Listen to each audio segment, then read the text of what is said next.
Discussing about idea, we know that evolution and innovation usually happen to the realm of the adjacent possible. 4 billion years ago, carbon atoms moved around the primordial soup. But as life began, these atoms did not spontaneously arrange themselves into complex life forms like sunflowers or squirrels. Each step along the way opened up possibilities for new combination, expanding the realm of what was possible until finally a carbon atom could recite a sunflower. Similarly, eBay could not be created in the 1950s. First, someone had to invent computers and a way to connect these computers, then a World Wide Web for people to browse and a platform which supported online payment. Both evolution and innovation tend to happen within the bounds of the adjacent possible. In other words, the realm of possibilities available at any given moment. Both evolution and innovation tend to happen within the bounds of the adjacent possible. In other words, the realm of possibilities available at any given moment. In other side, YouTube had been launched in the 1990s. It would have flopped since neither the fast internet connection nor the software required to view video was available then. The predominance of multiple in innovation highlights how to adjacent possible is constrained by existing parts and knowledge. Ecologists use the term keystone species to describe organisms which are disproportionately important to the welfare of the ecosystem. On a small island with no other predator, a pack of wolves keeps the population of sheep under control, thus stopping them from eating the island bare and collapsing the entire ecosystem. But around decades ago, ecologists understood that very specific and important type of keystone species warranted its own term entirely. Ecosystem engineers actually create habitats for other organisms, building platforms from which several other benefit. Consider, for example, the beaver that dam rivers, turning forests into wetlands, or the coral that builds thriving reefs into the middle of the ocean. Such platforms exist in the sphere of innovation as well, and they are used as springboards to leap into the adjacent possible. The Global Positioning System, or GPS, is a good example of such a platform. Originally developed for military use, it has now spurned continuous innovation from GPS tracker to located-based service and advertising. Platforms often stack on top of each other, meaning that one platform provides the foundation for even more platforms, which again produce countless new innovations. Beaver fell trees that root and attract woodpecker to drill nesting holes in them. But once the woodpecker have left, these holes are occupied by songbird. The woodpecker has also created a platform. The story of Twitter is similar. The web was based on existing protocol. Twitter was built on the web, and now countless applications have been designed on the Twitter platform. The adjacent possible being expanded at every step. Ideas rise in crowds. As Poincare said, they rise in liquid networks, where connection is valued more than protection. Both evolution and innovation thrive in collaborative networks, where opportunities for serendipitous connection exist. Great discoveries often evolve as slow hunches, maturing and connecting to other ideas over time. World-changing ideas generally evolve over time as slow hunch rather than sudden breakthroughs. Part of the secret of hunches is simple: write everything down. Although in retrospect, great discoveries may seem like single, definable eureka moments, in reality they tend to fade into few slowly. They are like gradually maturing slow hunches, which demand time and cultivation to bloom. According to Darwin, the theory of natural selection simply into his head when he was contemplating Malthus' writings on population growth. But Darwin's notebook revealed that far before this so-called epiphany, he had already described a very nearly complete theory of natural selection. This slow hunch only matured into a fully formed theory over time.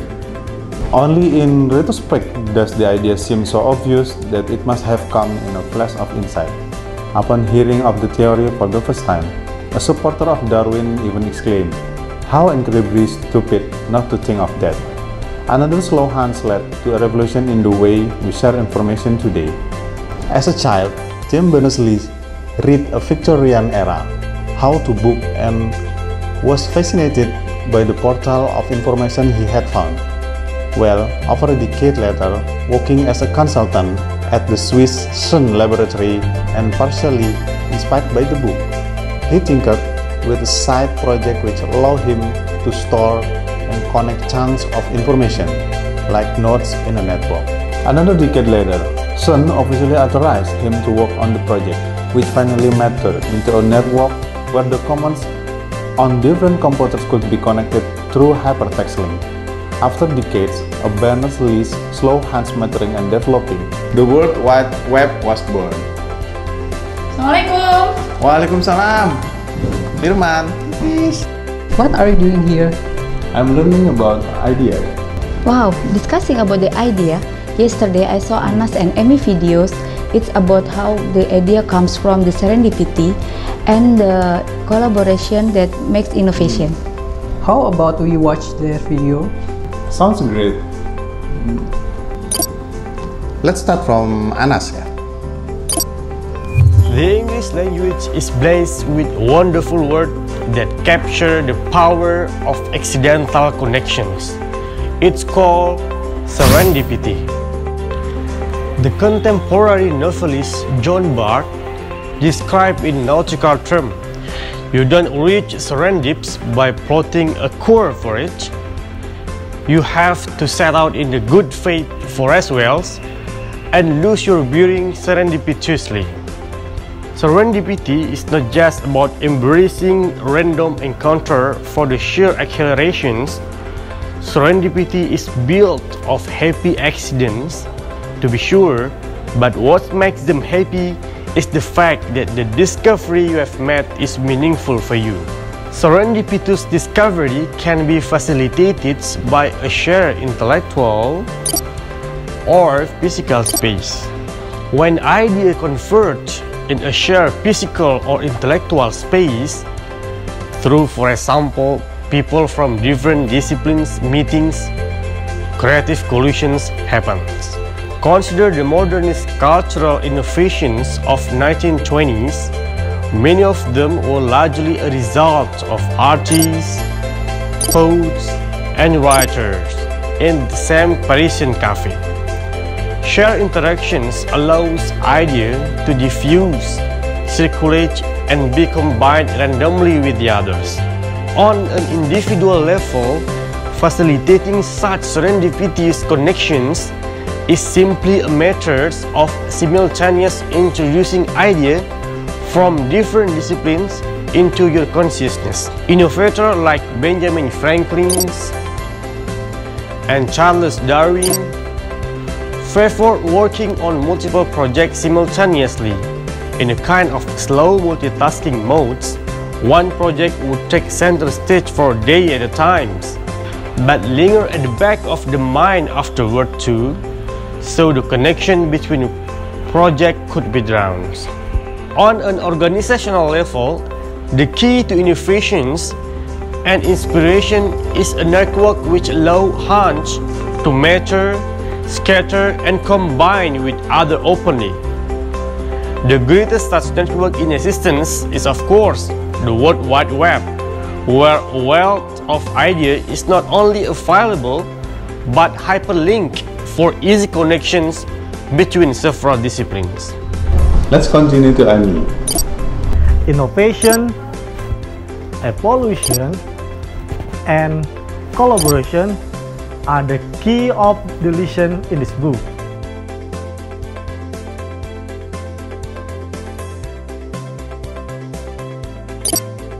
collaboration is at least as important a driver of innovation as competition.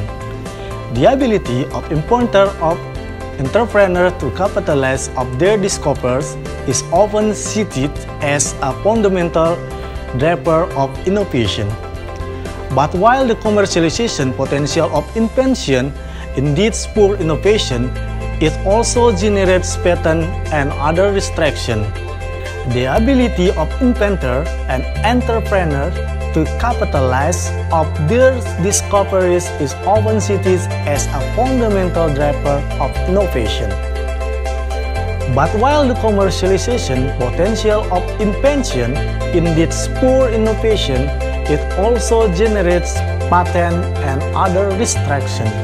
Thus, with regards to innovation, the very market which are supposed to guarantee efficiency by rewarding inventors are in fact structurally inefficient, because the artificial prevent others from propagating and combining with others. Over the past 600 years, the way the great invention and discoveries are made seem to have gravitated increasingly away from individual inventor and toward network of people.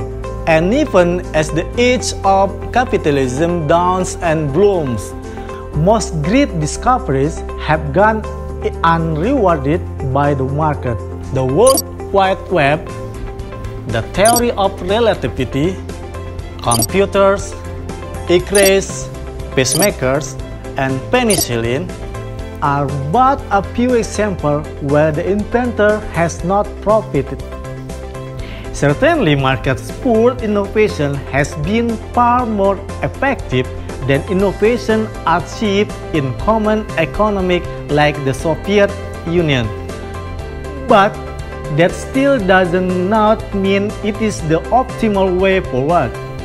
Yes, inventors may well deserve to be rewarded, but the real question should be how to increase innovation in general.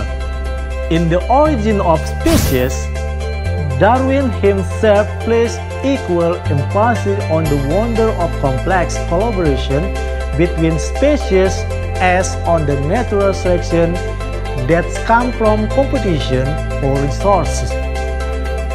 Similarly, open network of connection among innovation can be just as generative as fierce competition. Free markets have greatly spurred innovation and also collaboration, open way of sharing knowledge in networks. So, we know that both evolution and innovation thrive in collaborative network, where opportunities for serendipitous connection exist. And also, great discoveries often evolve as slow hunches, maturing and connecting to other ideas over time.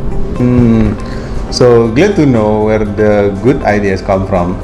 We can make it in our life, because everything could be a good idea for us. Yes, you're right.